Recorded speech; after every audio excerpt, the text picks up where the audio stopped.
he was, knew which side his bread was buttered on, and he honoured them in every way he possibly could, while all the time trying to neatly get on with one while having to get on with the other, with all the different machinations that were going on in Rome.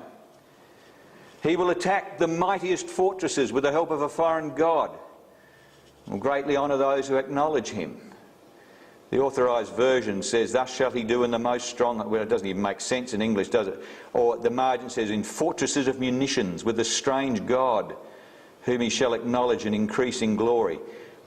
This is almost impossible to make sense of in some sort of a modern context, but in an ancient Herodian context, in his phenomenal work of redesigning and rebuilding the temple, which was probably Herod's most famous and greatest work, because it was one of the wonders of the world, Herod also took care, wouldn't you believe it, to make it a fortress for his own purposes. And as part of the plan, you see, he constructed on the northern side of that wonderful temple, and overlooking it, a citadel, which he named the Tower of Antonia, specifically after Mark Antony, whom he was backing at the time.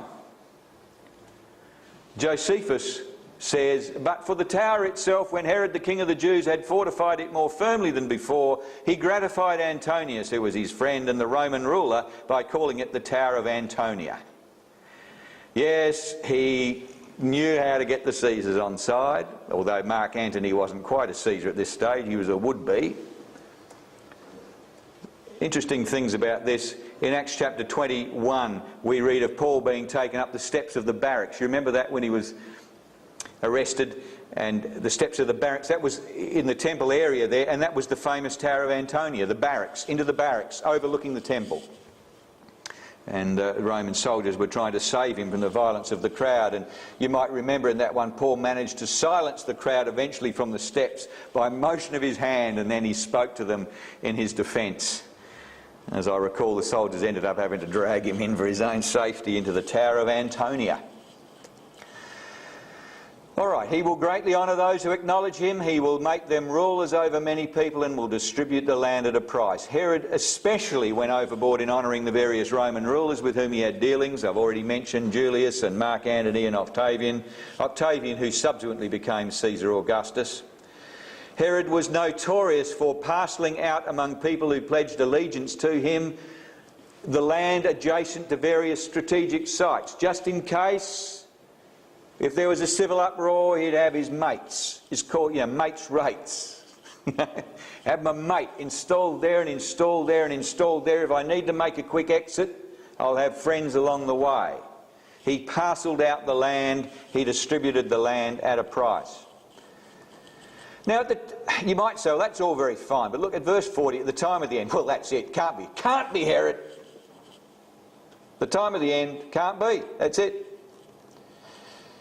Well, remember that phrase, the time of the end, may mean one thing in one place and quite another in another place. The meaning is always controlled by the context. When we pick up the Bible and we see the time of the end, we automatically think, oh, now. Well, not necessarily so. It depends how far we want to take the continuous historic view of Daniel 11. You see, in Daniel, we've had a good look at this over the last probably half a dozen weeks. There are two distinct sets of prophecies. We looked at these, chapters 2, 7 and 8, and they relate to the great Gentile powers, and they take us to the end of the times of the Gentiles. Now, end of the times of the Gentiles now, no doubt about that. But chapters 9, 10, 11 and 12 that we've been concentrating on, just reading the 70 weeks in chapter 9 and 10, 11 and 12, they have to do with the history of Daniel's own people in the Holy City. That they are particularly Jewish, and they really focus on the natural Israel, the Jewish nation, as opposed to the great Gentile powers in chapters 2, 7 and 8. 2, Daniel's image, chapter 7 with the beast, chapter 8 with a little horn and the whatever, all that. These latest chapters have mainly to do with the history of Daniel's own people in the Holy City. And hence the expression, the time of the end, in chapters 9, 10, 11 and 12, could refer to the last stage of the national existence of Daniel's people. In other words, finishing with the end of the Herodian dynasty at the end of chapter 11 and the Jewish national existence in AD 70. And I think that's neat, and I think that's appropriate. I think time of the end here in verse 40, at the time of the end all this will happen. I think that makes sense, that with the time of the end we're talking about there is AD 70. As long as we can make Herod somehow or other fit what happened there in verse 40 at the top of the screen. Can we? Well, if this is the case, how does the last bit of chapter 11 about the king of the south and the king of the north fit in with Herod's biography? All right, verse 40, the same. There it is. At the time of the end, the king of the south will engage him. Who's that him? Remember, this is the question. Is that the king of verse 36, or is it the king of the north? Is it referring back to the long sequence of narrative prior to verse 36? Is Daniel sort of picking up in verse 40 what happened? I mean, is verses 36 to 39 just an interlude, and in verse 40 he picks up the story from the early part of the chapter? So is the first him there, is that the king, or is it the king of the north? At the time of the end, the king of the south will engage the king of the north, perhaps. And the king of the north will storm out against the king of the south with chariots and cavalry and a great fleet of ships. And he, the king of the north, while he's about it, will invade many countries and sweep through them like a flood. You could read it that way. And last time, you might remember, in trying to put all this in a latter day context, I gave you two examples, one of Harry Whittaker and the other Peter Watkins, where they don't agree.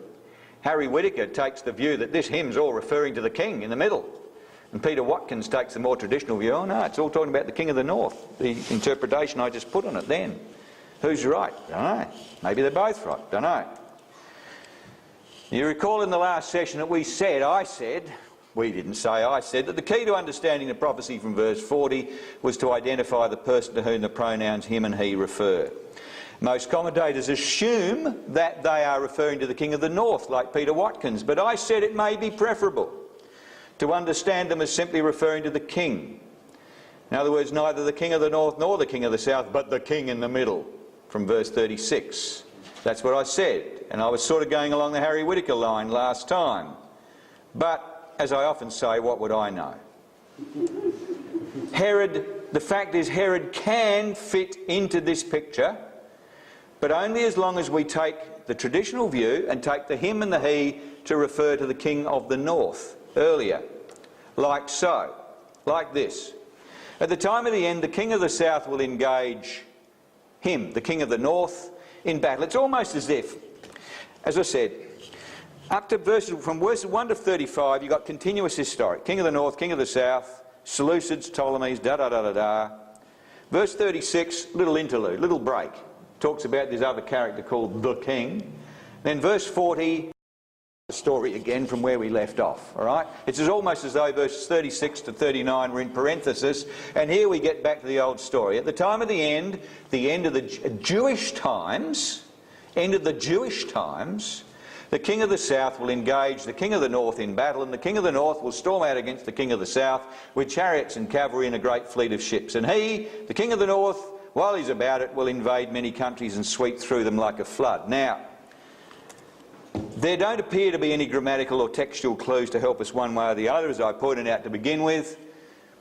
But this construction is entirely possible, and I've come to think it is probable. So let's just run with that and see where it leads us during the time of Herod in the decades leading to the birth of Christ. And I reckon before we do that, it's probably time for a leg stretch and another cup of coffee. So I hope you're sort of with me to date.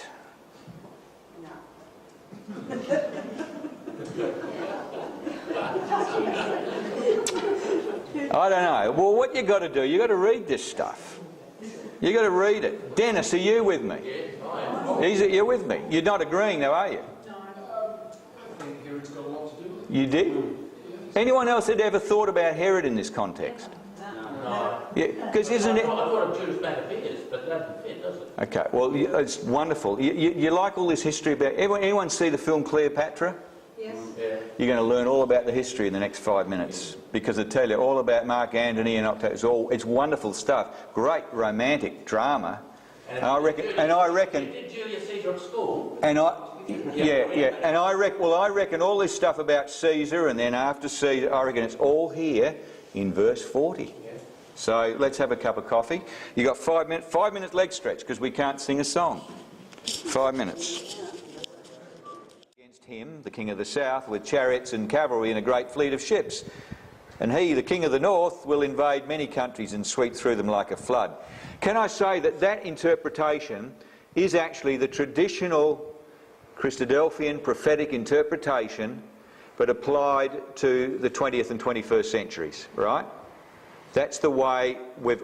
And we say the king of the north is, I don't know, Russia or Turkey or whatever, and the king of the south has got to be, and because Egypt's a bit of a dead loss, we say, well, perhaps that means America or Britain or something. That's the way it's traditionally been taken. So I'm actually saying, let's pick up that, but not apply it to the 20th or 21st century. Let's apply it to the 1st century BC, the years. Let's apply it to the Herod's time, see if it makes sense. What happened? Well, the Roman Republic eventually decided that there's a bit of a story that the Seleucid dynasty, the king of the north, was too troublesome to continue, and in 63 BC the Roman commander Pompey, now Pompey was never, he was a bigwig, but he was never the sole ruler over the Roman Republic. He was just a very important general, and Pompey made Syria into a Roman province. All right? And so from that point on he said, oh, enough of the Seleucids, it's given us too much trouble, well, you're a Roman province, and he annexed it in that time. And so by the time Herod was installed by, not by Pompey, but by Julius Caesar, because Julius Caesar and Pompey, they had a big fight, those two, and Julius won the day, and he took over, and Julius became really big. So by the time Herod was installed by the Romans as king of the Jews in 37 BC, some 26 years later, it could be said that the king of the north, for the purposes of Daniel 11, had become the Roman Republic. It had become because the Seleucid territories were being run by the Romans. Oh, I can handle that. Let's run with that. The king of the north being the Roman Republic. As for the king of the south, well, the Ptolemy king of the day, that dynasty, the Ptolemaic dynasty, was allowed to drift on for a little time, for about some 16 years or so after the Seleucids were annexed.